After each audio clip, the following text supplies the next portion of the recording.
그들은 거래를 원하지만 우리는 그 비밀스러운 말을 듣지 못했습니다. 우리는 절대 핵무기를 갖지 않을 것입니다. 이 모든 것은 그가 만약 거래를 한다면 이스라엘이 좋아하지는 않을지라도 받아들일 수 있는 거래가 될 것이라는 희망을 더 갖게 합니다.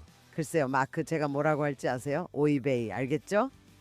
이스라엘은 어떤 거래에도 심지어 트럼프 대통령이 맺는 거래에도 의존할 수 없습니다. 샬롬, 그리고 이스라엘 언디플로매틱의 새로운 에피소드에 오신 것을 환영합니다. 저는 마크 레게브이고 평소처럼 제 공동 진행자인 루티 블룸과 함께 있습니다. 지금 우리는 이스라엘에서 수요일에 여러분께 말씀드리고 있습니다. 어젯밤에는 국정연설이 있었고 트럼프 대통령이 오늘 우리가 언급할 몇 가지 이슈에 대해 이야기했습니다. 그리고 내일 목요일도 또 다른 라운드가 있습니다. 미국과 이란 이슬람 공화국 간의 간접 협상으로 핵 합의를 이룰 수 있을지에 대한 세 번째 협상 라운드인 것 같습니다. 저희는 두 일정 사이 시점에 말씀드리고 있습니다.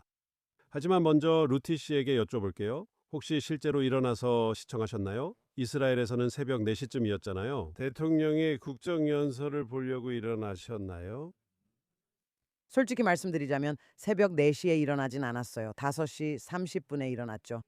되감아서 전체를 다 봤어요. 그건 말씀드릴 수 있겠네요. 정말 대단한 연설이었다고 생각했어요. 물론 대부분은 미국 내 정책이나 정치 등에 관한 내용이었어요. 하지만 일부는 외교 정책에 관한 내용도 있었죠. 그리고 그 부분이 바로 오늘 저와 함께 이야기할 주제예요. 그러니까 전 세계 대부분, 특히 이스라엘 사람들이 한편으로는 농담을 많이 하면서도 또 한편으로는 불안감을 미리 표현하면서 이 일이 언제 일어날지에 대해 신경을 곤두쓰고 있다고 할 수 있겠죠. 그리고 오늘 밤에 우리가 가는 건가? 라는 질문도 나오고 있어요. 우리가 대피소로 가야 하나 걱정하고 있습니다. 그리고 저는 매일 밤 잠자리에 들 때마다 이스라엘 공군 전투기들이 밤새 머리 위로 날아다니는 소리를 듣는다고 말씀드릴 수 있어요. 그리고 이건 미국 전투기들이 이스라엘에 있고 항공모함들이 이 지역에 배치되어 있고 모든 것이 그런 상황임에도 불구하고 그렇다는 거예요. 그래서 모두가 일종의 초조한 상태에 있어요. 그리고 말씀하신 것처럼 또 한 번의 협상이 진행되고 있습니다. 여기서 도널드 트럼프 대통령이 국정연설에서 이슬람 공화국에 대해 뭐라고 말했는지 들어보시죠. 연설이 꽤 진행된 후에 나온 말이었어요. 그건 거의 글쎄요. 그의 긴 연설이 시작되고 1시간 이상 지났을 때 나온 말이었어요. 대통령으로서 저는 할 수 있는 곳에서는 언제나 평화를 추구하겠지만 미국에 대한 위협이 있다면 어디서든 결코 맞서기를 주저하지 않을 것입니다. 그 정권과 그들의 살인적인 대리인들은 테러와 죽음, 증오만을 퍼뜨려 왔습니다. 그들은 수천 명의 미군과 수십만, 심지어 수백만 명의 사람들을 죽이고 불구로 만들었습니다. 그들은 자기 나라에서만 최소 3만 2천 명의 시위대를 살해한 것으로 보입니다. 3만 2천 명의 시위대입니다. 그들은 이미 유럽과 해외에 있는 우리의 기지를 위협할 수 있는 미사일을 개발했으며 곧 미국 본토에 도달할 미사일을 만들기 위해 노력하고 있습니다. 그들은 앞으로 무기 프로그램, 특히 핵무기를 재건하려는 시도를 하지 말라는 경고를 받았습니다. 그럼에도 불구하고 그들은 계속하고 있습니다. 그들은 거래를 원하지만 우리는 그 비밀스러운 말을 듣지 못했습니다. 우리는 결코 핵무기를 갖지 않을 것입니다. 나는 세계에서 테러를 가장 지원하는 그들이 핵무기를 갖는 것을 절대 허락하지 않을 것입니다. 그런 일이 일어나게 놔둘 수는 없습니다. 그래서 마크 그 연설 동안 대통령이 받은 기립박수 중 하나였어요. 제가 세지는 않았지만 분명 누군가는 셌을 거예요. 정말 정말 정말 많았죠. 충분히 받을 만했죠. 하지만 당신과 제가 전에 이야기했던 한 가지 점을 제외하고요. 바로 핵무장을 막는 협상에 대한 그의 강조입니다. 저는 말하고 싶어요. 그 협상 내용과 상관없이 그런 종교적 이데올로기를 가진 사람들과는 협상할 수 없어요. 그래서 모두가 궁금해하는 질문은 트럼프 대통령이 실제로 군사 행동을 준비하고 있는가 하는 거예요. 그는 계속 말하죠. 나는 협상을 선호한다고, 협상을 선호한다고요. 그런데 그게 진심일까요? 그리고 그 점에 대해 어떻게 생각하세요? 군사 행동보다 협상을 더 선호하시나요? 저는 잠깐 뒤로 돌아가 다른 말씀을 드리고 싶습니다. 트럼프는 이스라엘에서 인기가 많아 사람들이 그를 좋아합니다. 흥미로운 점은 트럼프가 2016년 처음 대통령 후보로 나서 힐러리와 경쟁했을 때 이스라엘인 대상 여론조사가 있었다는 것입니다. 이스라엘인은 미국 시민이 아니라 투표할 수 없습니다. 2016년에는 3분의 2가 힐러리, 3분의 1이 트럼프를 지지했습니다. 그래서 미국 기준으로 보면 이스라엘 사람들은 완전히 블루 스테이트, 민주당 성향이었습니다. 힐러리에게 3분의 2가 몰렸다는 건 우리가 마치 뉴욕이나 캘리포니아 같은 곳이 된 거죠. 맞죠? 그 이유는 이스라엘 사람들이 트럼프를 잘 몰랐기 때문입니다. 그리고 힐러리는 뉴욕주 상원의원이었고 여기에도 자주 왔었죠. 또 그녀는 빌의 아내였고 이스라엘 사람들은 여러 가지 이유로 빌을 좋아했어요. 그런데 2020년에 트럼프가 바이든과 대결하고 2024년에 다시 대결했을 때는 완전히 뒤바뀌었습니다. 트럼프가 이스라엘인들의 3분의 2의 지지를 받았죠. 그래서 우리는 완전히 보수적인 주가 됐습니다. 3분의 2요. 그건 마치 미시시피나 엘라베마처럼 된 거죠. 네, 우리는 정말 친트럼프 국가였어요. 미국 시민이 아니라 선택권이 없고 투표도 못하지만 그게 이 나라 분위기였어요. 그래서 방금 우리가 본 그 남자를 대부분의 나라 사람들이 좋아합니다. 하지만 그를 좋아하지 않는 3분의 1은 뭐라고 하나요? 그들은 그를 믿을 수 없다고 말합니다. 그리고 그들은 그가 이란과 나쁜 거래를 할까봐 두려워합니다. 즉, 그들은 나프타와 비교합니다. 저는 나프타 전문가는 아니지만 그는 선거운동에서 나프타에 반대하며 미국 일자리에 해롭다고 했습니다. 그리고 그는 캐나다와 멕시코와 함께 다른 이름으로 새로운 협정에 서명했습니다. 그리고 전문가들에 따르면 저도 이 분야의 전문가는 아니지만 많은 전문가들이 그것이 이름만 바뀌었을 뿐 거의 똑같은 것이라고 말했습니다. 그리고 그는 이것이 엄청난 승리라고 말했습니다.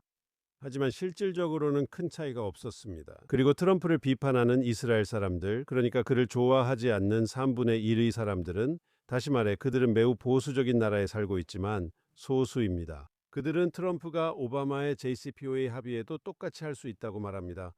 그는 알다시피 뭐라고 해야 할까? 이스라엘을 배신할 수도 있다고 그래요. 왜냐하면 그는 그냥 합의를 할 수도 있으니까요. 그것은 오바마 합의와 비슷하고 약간만 다를 것입니다. 이란이 다른 것에 동의하지 않기 때문이며 이스라엘의 이익은 내팽개쳐질 것입니다. 그것이 그들이 두려워하는 점입니다. 지금 우리가 들은 바로는 제 생각에는 트럼프가 그런 방향으로 가지 않을 것이라는 점을 시사하는 것 같습니다.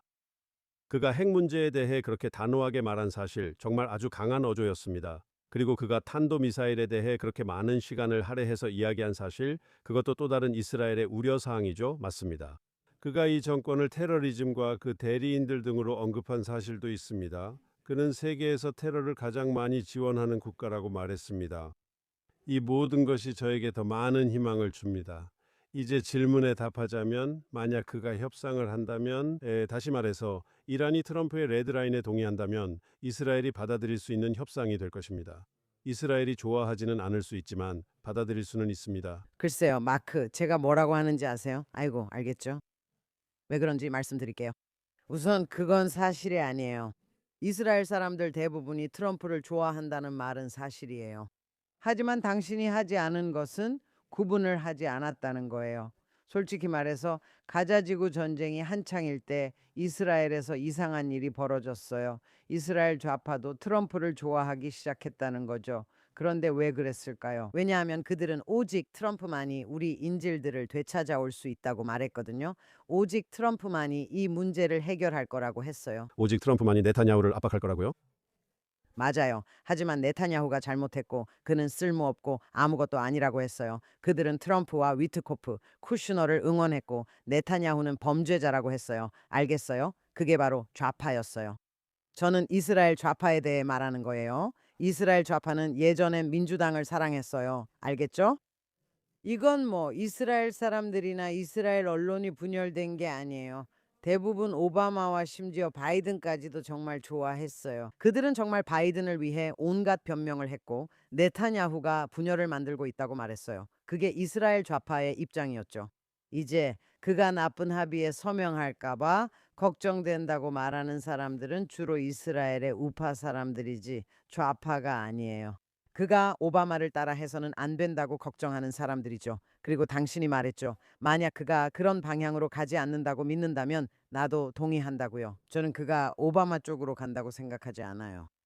그렇게 말하셨죠. 그리고 그런 경우라면 우리는 그가 좋은 합의를 이끌어낼 거라고 믿을 수 있다고요. 우리는 그걸 받아들일 수 있습니다. 우리는 그걸 받아들일 수 있습니다. 아니요, 우리는 안 됩니다. 우리는 이슬람 공화국과 아야톨라들과 맺어진 어떤 합의도 받아들일 수 없습니다. 그리고 이란 국민들도 그렇습니다. 그래서 이란에서는 그런 감정이 점점 커지고 있습니다. 우리는 이 메시지와 피켓을 외부로 전달한 이란 시위대들만 봐도 이 사실을 알 수 있습니다. 그들은 이제 이스라엘이 군사작전을 하기를 더 선호한다고 말하고 있었습니다. 이제 6월에 있었던 12일 전쟁에서 이스라엘이 먼저 시작했고 미국이 합류해서 대부분의 핵시설을 파괴했습니다. 하지만 도널드 트럼프가 국정연설에서 말했듯이 우리는 그들의 핵시설을 파괴했고 그들은 즉시 다시 짓기 시작했다고 했습니다. 그래서 여기서 우리는 의견이 다릅니다.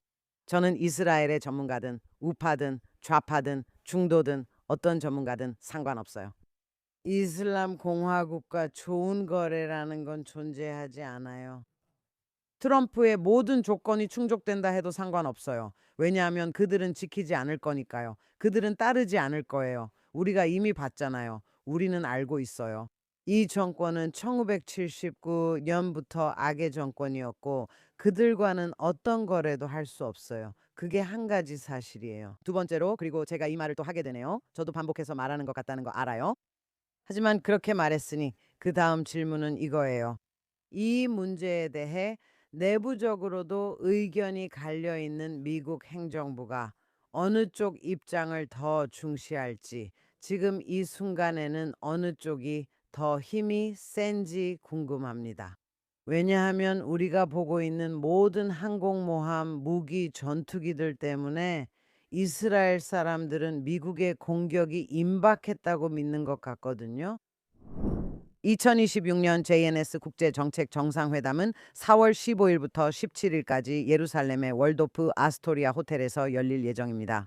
오늘 JNS summit.org에서 등록하시고 쿠폰 코드 JNSTV를 사용하세요. JNSTV 한 단어로 입력하시면 모든 티켓을 20% 할인받으실 수 있습니다. 예루살렘에서 여러분을 뵙기를 기대합니다. 그래서 저는 이스라엘 사람들이 이런 문제에 매우 민감하다고 말씀드리고 싶습니다. 왜냐하면 전쟁이 일어나면 이스라엘 도시들의 미사일이 떨어질 가능성이 있고 사람들이 대비를 해야 하기 때문입니다. 우리나라에서는 공항이 폐쇄되고 다른 일도 중단될 수 있으며 긴급 서비스만 운영될 수 있습니다. 하지만 제가 이야기하는 대부분의 이스라엘 사람들은, 적어도 제가 만나는 사람들은 전쟁에 대해서는 덜 걱정하는 것 같습니다. 왜냐하면 그들은 우리가 전쟁을 견뎌낼 수 있고 이길 수 있다고 생각하기 때문입니다. 그들은 오히려 나쁜 합의가 이루어질 가능성에 대해 더 걱정하고 있습니다. 알겠어요? 나쁜 또는 어떤 합의든요. 아니요. 하지만 이 점이 바로 의견이 갈리는 부분입니다. 나는 바람직한 것과 가능한 것이 있다고 말하고 싶어. 아주 유명한 미국인, 누군지는 기억이 안 나지만 항상 이렇게 말했어. 좋은 것이 완벽한 것을 방해하게 두지 마라. 만약 완벽한 것이 좋은 것을 방해하게 둔다면 정정해줘서 고마워. 내 말이 100% 맞아. 완벽한 것이 좋은 것을 방해하게 두지 마. 그게 가능하다면 잘 모르겠지만 나는 매우 회의적이야. 그래, 나는 매우 회의적이야. 이란이 트럼프의 핵 문제에 대한 기본적인 레드라인을 지킬 수 있을지 모르겠어. 하지만 만약 정말로 그들의 핵 프로그램을 완전히 끝내는 합의를 이끌어낼 수 있다면 그 합의에는 두 가지 요소가 반드시 포함되어야 해. 우리는 이전 프로그램에서 이미 이야기했다. 네타냐후는 이것에 대해 공개적으로 이야기했어. 첫째, 이란 내에 있는 모든 농축 우라늄이 이란 밖으로 반출되어야 해. 그리고 둘째로 그들이 앞으로 더 많은 우라늄을 농축할 수 있는 능력도 마찬가지로 제거되어야 해. 이 두 가지를 검증 가능한 방식으로 이뤄낼 수 있고 제재 해제가 실제로 이런 일들이 일어난 후에만 이루어진다면, 단순한 약속의 근거에서가 아니라면 우리는 대리 세력과 미사일 문제도 논의할 수 있어. 트럼프는 미사일에 대해 설득력 있게 말했다. 하지만 만약 이란의 비핵화를 협상에서 이끌어낼 수 있다면, 그리고 내가 만약이라고 말한 이유는 모든 이란인들이 그 조건에 동의할지 확실하지 않기 때문이야. 하지만 만약 실제로 그런 것들을 이행하는 진지한 협상을 이란과 할 수 있다면, 나는 유대인들이 세데르밤에 말하듯이 이렇게 말할 거야. 유대인이 아닌 청취자와 시청자들을 위해 설명하자면 6월절의 일부지. 나는 다에누라고 할게. 그걸로 충분해. 아니, 내 말은 이건 아니야. 완벽하지 않아. 하지만 네가 실제로 할 수 있다면. 왜냐하면 마크, 내가 다시 한번 강조하고 싶은데 그들은 거짓말을 하고 어떤 합의도 지키지 않을 거야. 네가 검증 가능하다고 말했지. 내가 또 다른 얘기를 해줄게.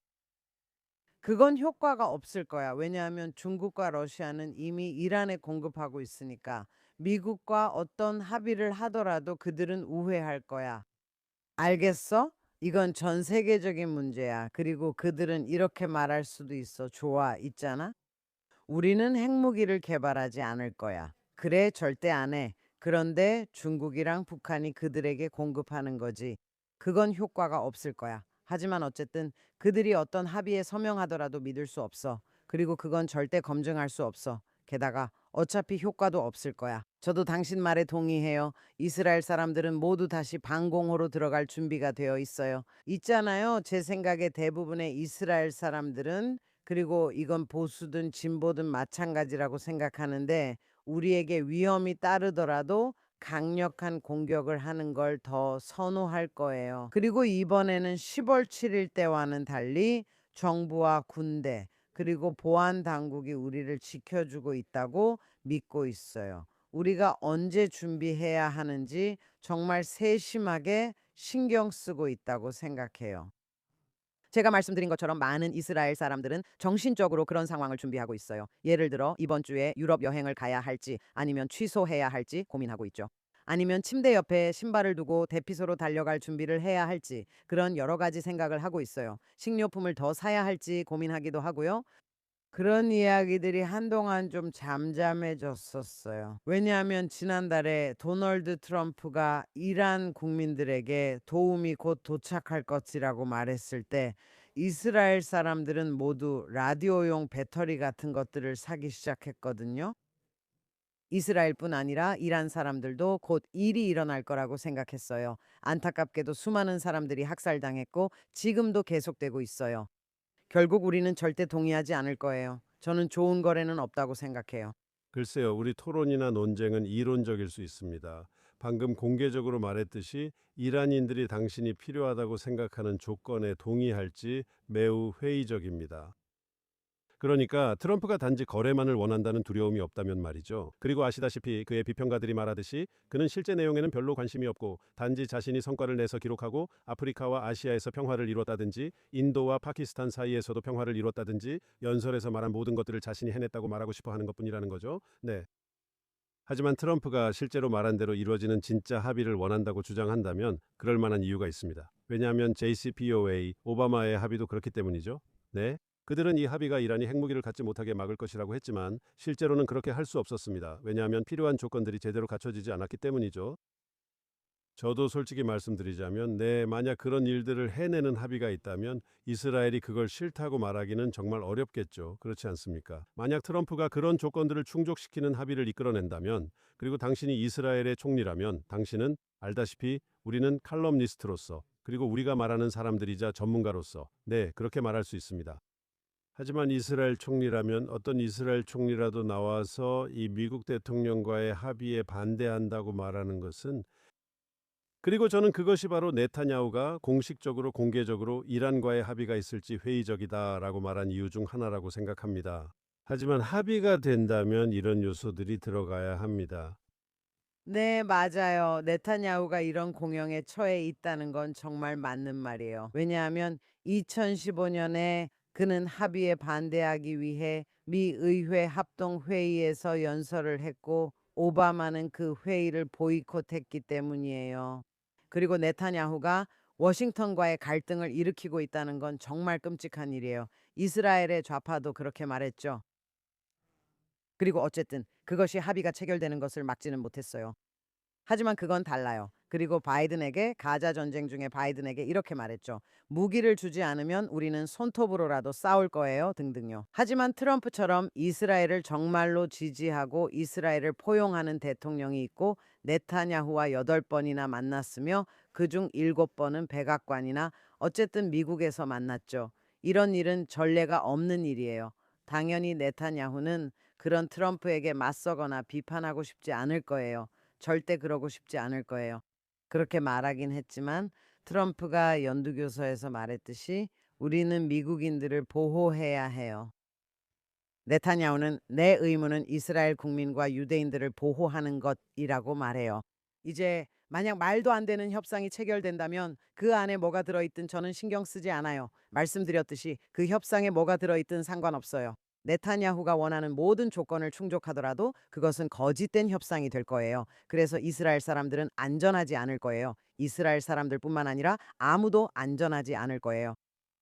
그래서 결국 이스라엘이 해야 할 일은 다시 방어적으로 나서서 우리가 공격당할 때까지 기다리는 것뿐이에요. 아니면 또다시 테러리스트가 나타나서 우리는 두더지 잡기 게임을 반복하게 될 거예요. 그리고 그와 관련해서 이스라엘 사람들이 걱정하는 또 한 가지가 있는데 당연히 그래야 하는 것이고 이스라엘 군이 이스라엘 북부의 보안을 강화하고 있다는 점이에요. 왜냐하면 우리가 아는 바로는 이란 이슬람 공화국이 레바논의 헤즈볼라에게 미국이 개입할 경우를 기다리라고 요청하거나 압박하고 있기 때문이에요. 미국이 공격하면 헤즈볼라가 이란과 함께 이스라엘 공격에 동참해야 한다고 했고 후티 반군도 참여 의사를 밝혔어요. 중요한 점은 적의 말을 진지하게 받아들여야 한다는 것입니다. 현재 이스라엘 사람들은 실제로 일어날 수도 아닐 수도 있는 상황에 대비 중입니다. 하지만 만약 아무 일도 일어나지 않고 미국이 아무런 조치를 취하지 않는다면 6월에 이스라엘이 먼저 이란을 공격했다는 사실을 잊지 마세요. 그 공격은 결국 이란과 헤즈볼라 그리고 후티 등에서 날아온 미사일과 여러 공격에 대한 보복이었어요. 하지만 다시 말하지만 이스라엘은 어떤 합의에도 심지어 트럼프 대통령이 맺는 합의조차도 의존할 수 없어요. 그래서 저는 이렇게 말씀드리고 싶습니다. 분명한 것은 말씀하신 대로 미국 대통령의 임무는 미국 국민을 보호하는 것이고 이스라엘 정부와 이스라엘 총리의 임무는 이스라엘 국민을 보호하는 것입니다. 그게 핵심입니다. 그리고 때로는 이해관계가 100% 일치하지 않을 때도 있습니다. 네, 때로는 강조점이 다를 수도 있고 그렇습니다. 저도 그 점을 이해합니다. 제가 말하고 싶은 건 만약 트럼프가 정말로 실제로 폐쇄하는 합의를 이끌어낼 수 있다면 그건 이스라엘이 우리가 거절하기 어려운 일이겠지만 우리가 항상 말할 수 있는 건 그리고 네타냐후도 과거에 이렇게 말했고 앞으로도 또 말할 거라고 생각하는데 이스라엘은 항상 그 권리를 보유하고 있다는 겁니다. 알다시피 미국과 테헤란, 이슬람 정권이 어떤 합의에 서명할 수 있지만 이스라엘은 항상 우리 국민을 보호하기 위해 행동할 권리를 보유하고 있습니다. 이것은 미국과 이란, 즉 이슬람 공화국 사이의 양자 간 합의입니다. 양측 모두 이 합의를 지킬 것이라고 우리는 기대합니다. 그리고 만약 그렇지 않다면 양국 관계에 있어서 그에 따른 결과가 있을 것입니다. 하지만 그럼에도 불구하고 이스라엘 입장에서는 합의의 일부를 마음에 들어할 수도 있고 합의 자체를 마음에 들어하지 않을 수도 있습니다. 물론 합의가 있다면 그리고 그 합의가 무엇이냐에 따라 달라질 수 있습니다. 하지만 우리는 행동할 권리를 보유하고 있습니다. 우리 국민을 지키기 위해 행동하는 것을 막을 수 있는 것은 아무것도 없습니다. 어떤 국제 합의도 막을 수 없습니다. 한 가지 더 말씀드리면 중요한 문제를 제기하셨습니다. 이스라엘 언디플로매틱 시청자분들이 레바논 문제를 모두 아는지는 모르겠습니다. 왜냐하면 지난해 6월 12일간의 전쟁에서 우리가 이란을 기습 공격해 놀라게 했다는 사실을 알고 있기 때문입니다. 그리고 그들이 가장 답답해했던 것 중 하나는 레바논에 있는 그들의 가장 중요한 대리 세력인 헤즈볼라였습니다. 이란은 수년 동안 수억 아니면 수십억 달러에 달하는 돈을 들여 헤즈볼라의 군사 조직을 키워왔습니다. 헤즈볼라는 이스라엘에 여러 번 타격을 입었고 우리가 나스랄라 등 고위 지도자들을 제거했기 때문이죠. 맞습니까? 헤즈볼라는 관여하지 않기로 했고 이란은 이에 분노했습니다. 이란의 입장에서 보면 우리는 우리를 위해 존재해야 할 이 자산을 키우는데 온갖 노력을 쏟았죠. 그런데 막상 중요한 순간이 오자 헤즈볼라는 아무런 의미가 없었습니다. 지금 모두가 전쟁과 이란에 대한 공격에 대해 이야기하고 있기 때문에 그것이 전술적인 기습이 될 수는 있지만 전략적인 기습은 되지 않을 것입니다.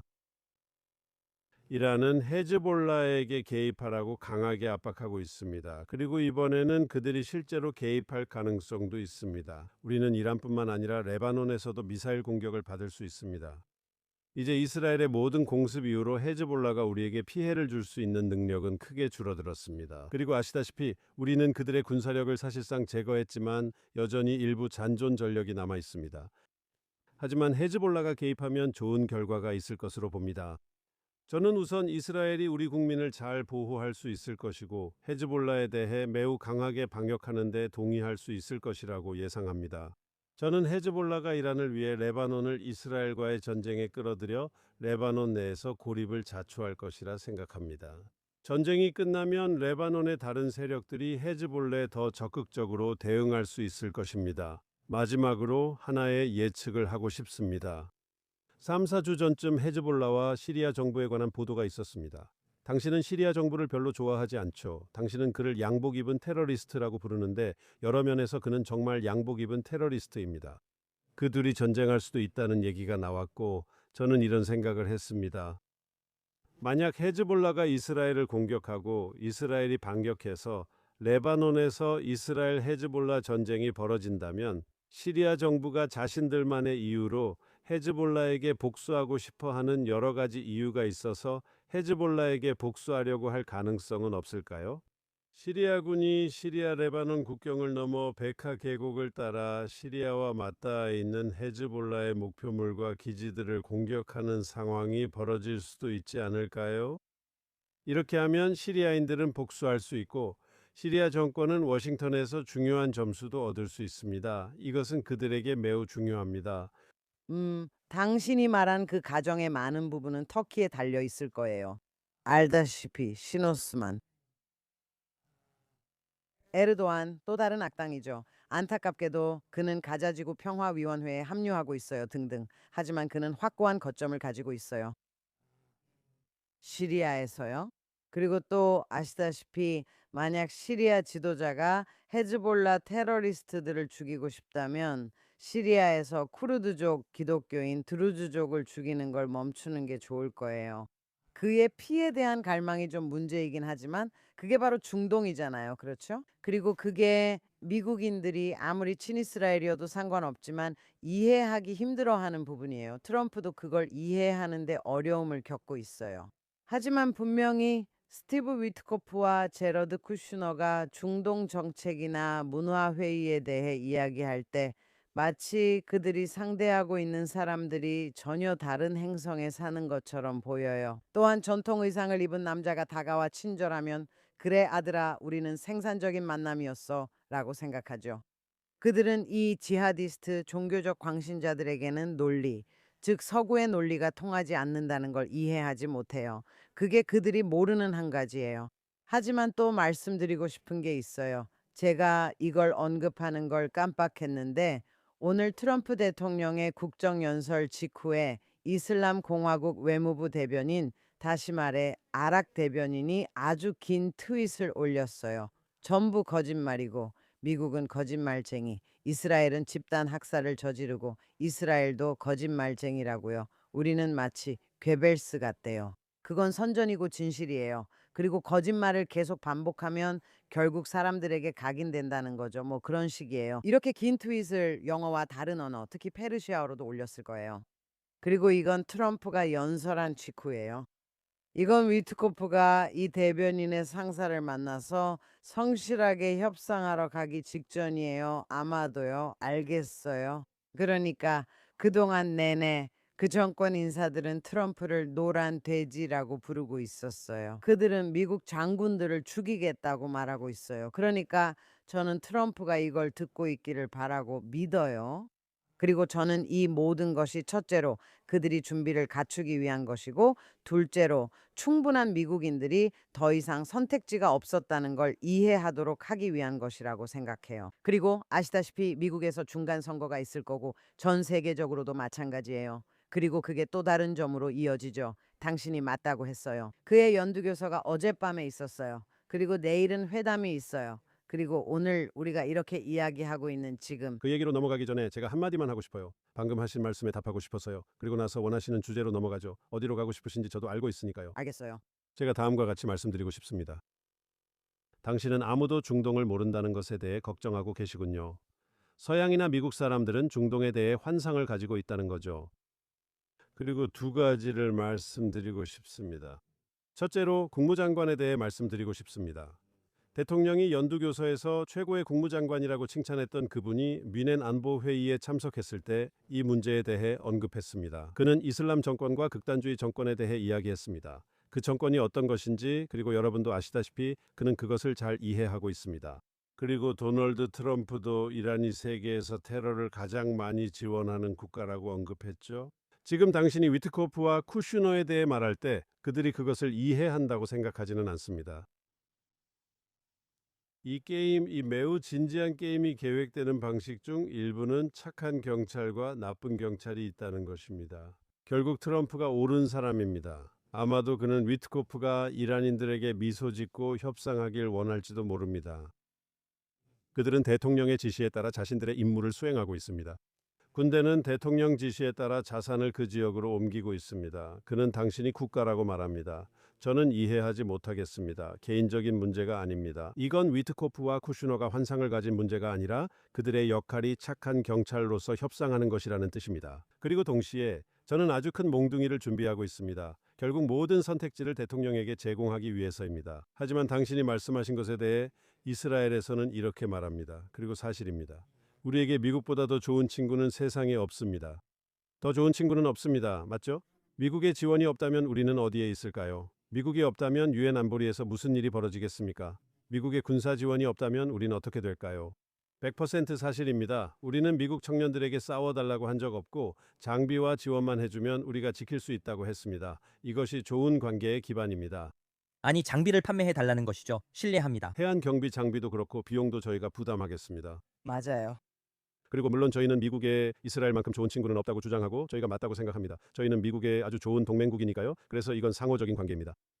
하지만 그렇다고 해서 이제 당신이 제기하고 싶었던 요점으로 넘어가자면 이스라엘에게 세상에 다른 친구가 없다는 뜻은 아닙니다.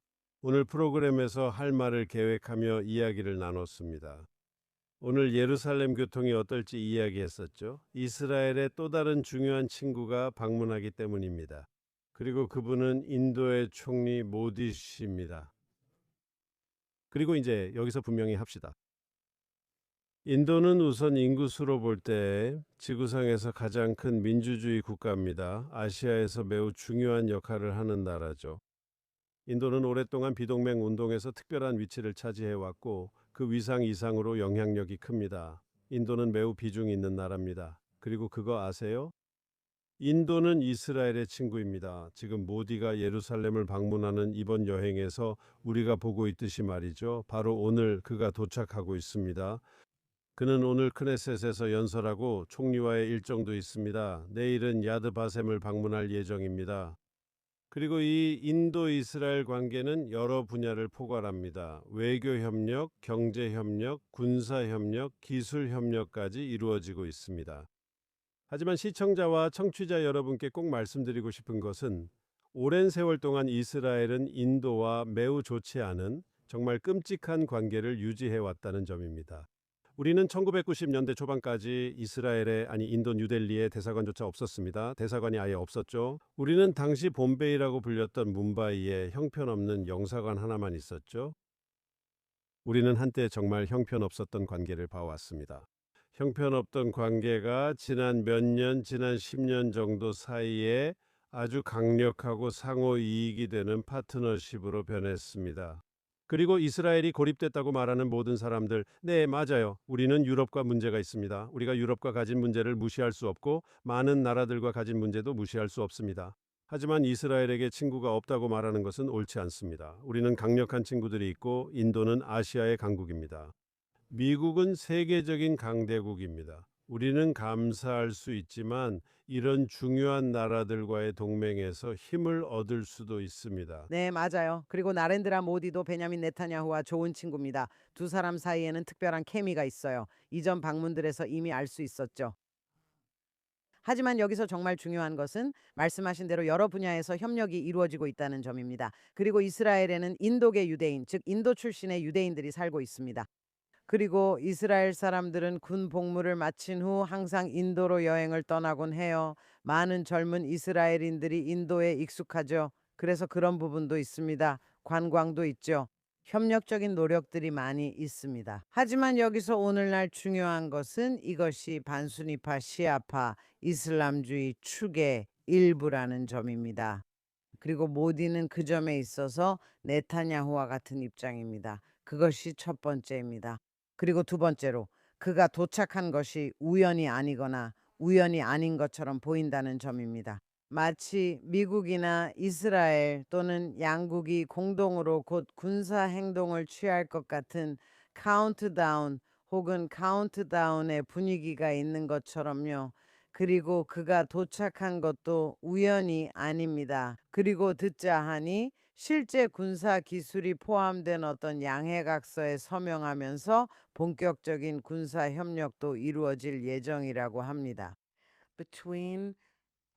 이번 방문 기간 동안 이스라엘과 인도 사이에 이루어지는 일입니다. 그리고 그 시기도 결코 우연이 아닙니다. 또한 그는 이란 미사일 때문에 영공이 폐쇄되기 전에 빨리 이곳에 오고 싶어 할 수도 있습니다. 그것도 가능하겠죠. 제가 한마디 해도 될까요? 제 생각에는 당신이 말한 것보다 조금 더 미묘한 부분이 있는 것 같습니다. 제가 계속 발음을 틀린다고 당신이 저를 지적하는 대신 이번에는 제가 당신을 조금 정정해도 괜찮을까요? 이란과 팔레스타인 같은 문제에 대한 인도의 입장은 모든 사안에서 이스라엘의 입장을 그대로 따르는 것이 아니라 오히려 반대되는 경우가 많다고 생각합니다. 그들은 다른 관점을 가질 수 있습니다. 하지만 그들이 가지고 있는 것은 우리와의 강한 우정과 우리와의 협력이 서로에게 이익이 될 수 있다는 바람입니다. 네타냐후와 모디의 개인적 관계가 돈독함은 의심할 여지가 없습니다. 제가 가까이서 지켜봤거든요. 여러 면에서 그들은 세상을 바라보는 방식이나 자국에서 권력을 쟁취한 방식, 그리고 계속해서 선거에서 승리하는 방식 등에서 비슷한 사람들입니다. 올해 이스라엘에서 무슨 일이 일어날지 지켜봐야겠죠. 아직 잘 모릅니다. 하지만 그들 사이에는 우정이 있고 좋은 분위기로 마무리하는 게 좋죠. 이스라엘이 점점 세계에서 고립되고 있다고 말하는 모든 사람들은 오늘 예루살렘을 방문한 세계 최대 민주주의 국가의 총리를 보면 됩니다. 이만 루시 씨와 시청자, 청취자 여러분께 작별 인사를 드립니다. 다음 주에 다시 뵙겠습니다. 기대하고 있을게요, 마크.